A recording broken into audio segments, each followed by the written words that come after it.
Praise the Lord. ദൈവനാമത്തിൻ്റെ മഹത്വം ഉണ്ടാകട്ടെ.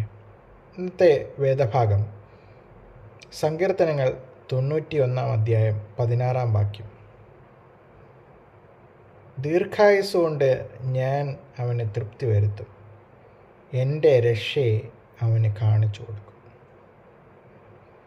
പ്രിയമുള്ളവരെ, എല്ലാവർക്കും മനഃപ്പാഠമായിട്ടുള്ള ഒരു വേദഭാഗമാണ്. അത്യുന്നതൻ്റെ മറവി വസിക്കുകയും സർവശക്തൻ്റെ നിഴലിന് കീഴിൽ പാർക്കുകയും ചെയ്യുന്നവൻ. യഹോവയെക്കുറിച്ച് അവൻ എൻ്റെ സങ്കേതവും കോട്ടയും, ഞാൻ ആശ്രയിക്കുന്ന എൻ്റെ ദൈവമെന്ന് പറയും. പ്രെയർ ഓഫ് പ്രൊട്ടക്ഷൻ എന്നാണ് അറിയപ്പെടുന്നത്.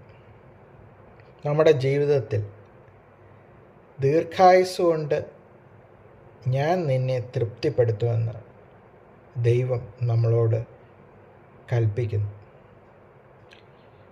നമ്മുടെ ഈ ജീവിതം വളരെ ക്ഷണികമാണല്ലേ?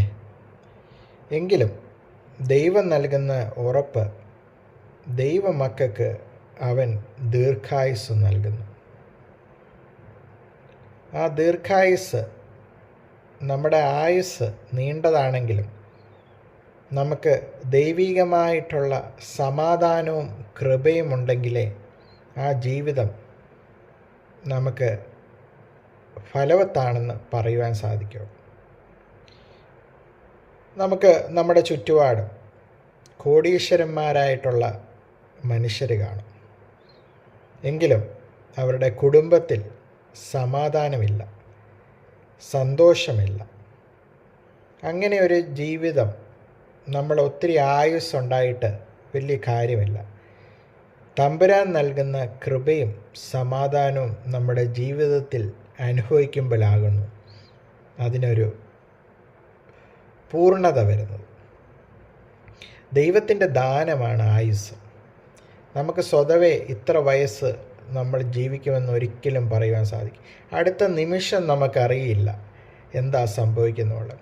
ഈ ലോകത്തിൽ ശ്രേഷ്ഠ ചക്രവർത്തി നെപ്പോളിയൻ ബോണപ്പാർട്ട് എല്ലാ രാജ്യങ്ങളും പിടിച്ചടക്കി.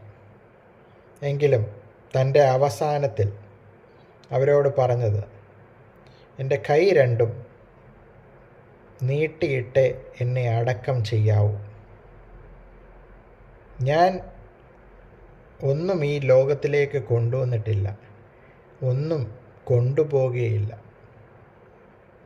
അപ്പം നമ്മുടെ ആയുസ് ദൈവത്തിൻ്റെ ദാനമാണ്. അതോടുകൂടി ദൈവം നമുക്ക് രക്ഷ നൽകുന്നു. നിത്യജീവനിലേക്ക് നമ്മളെ നടത്തുവാൻ ശക്തനായ ഒരു ദൈവം നമുക്കുണ്ട്. അതൊരു വലിയ പ്രത്യാശയാണ്. ദൈവമക്കൾക്ക് പ്രയാസങ്ങൾ, പ്രതികൂലങ്ങളൊക്കെ ഉണ്ടെങ്കിലും ജീവിതത്തിൽ ഏത് ശോധന നേരിട്ടാലും തമ്പുരാൻ നമ്മളെ രക്ഷിക്കും. അത് നമ്മൾ ആഗ്രഹിക്കുന്ന സമയമാകണമെന്നില്ല, പക്ഷെ നമ്മളെ വിടുവിക്കും. ഇപ്പോൾ യുദ്ധം നിറഞ്ഞ മേഖലയൊക്കെ നമുക്കറിയാം. US-ഉം ഇറാനും തമ്മിൽ കൊടുമ്പിരി കൊണ്ടിരിക്കുന്ന യുദ്ധം ഒരു വലിയ മഹായുദ്ധത്തിലേക്ക് പോകുവാനുള്ള സാഹചര്യങ്ങൾ ഒക്കെ നിലനിൽക്കുകയാണ്. എന്താകും മനുഷ്യൻ്റെ അവസ്ഥ ഇനിയുള്ള കാലങ്ങൾ ആർക്കും പ്രവചിക്കുവാൻ സാധിക്കുകയില്ല. അതത് നിമിഷം നമ്മൾ ജീവിച്ചാൽ അത് ദൈവത്തിൻ്റെ കരുണയാണ്, കൃപയാണ്. അതിൽ സന്തോഷപരമായി സമാധാനമായിട്ട് നമുക്ക് ജീവിക്കാൻ ശ്രമിക്കാം. ഉള്ളതുകൊണ്ട് തൃപ്തിപ്പെട്ട് ജീവിക്കാൻ പഠിക്കണം. ആർഭാടം ഒക്കെ കൊണ്ട് ജീവിച്ചിട്ട് കാര്യമൊന്നുമില്ല. ദൈവം തരുന്ന ആയുസ് മറ്റുള്ളവർക്ക് പ്രയോജനകരമായിട്ട് ജീവിപ്പാൻ നമുക്ക് ശ്രമിക്കാം. ദൈവം ഏത് പ്രതിസന്ധിയിലും നമ്മളെ രക്ഷിക്കും, നമുക്ക് ആയുസ് തരും. അതിൽ നമുക്ക് വിശ്വസിച്ച് നമ്മുടെ യാത്ര മുന്നോട്ട് നീങ്ങാം. അതിന് പരിശുദ്ധാത്മാവ് കൃപ ചെയ്യട്ടെ എന്ന് പ്രാർത്ഥിക്കുന്നു. യേശുവേ സ്തോത്രം. പുതിയൊരു ദിവസത്തിനായി സ്തോത്രം ചെയ്യുന്നു. ആയുസ് കർത്താവിൻ്റെ ദാനമാകും. ദീർഘായുസ് കൊണ്ട് തൃപ്തി വരുത്തുന്ന നല്ലവനായ ഒരു ദൈവം ഞങ്ങൾക്കുള്ളതിനെ ആയതിന് സ്തോത്രം ചെയ്യുന്നു.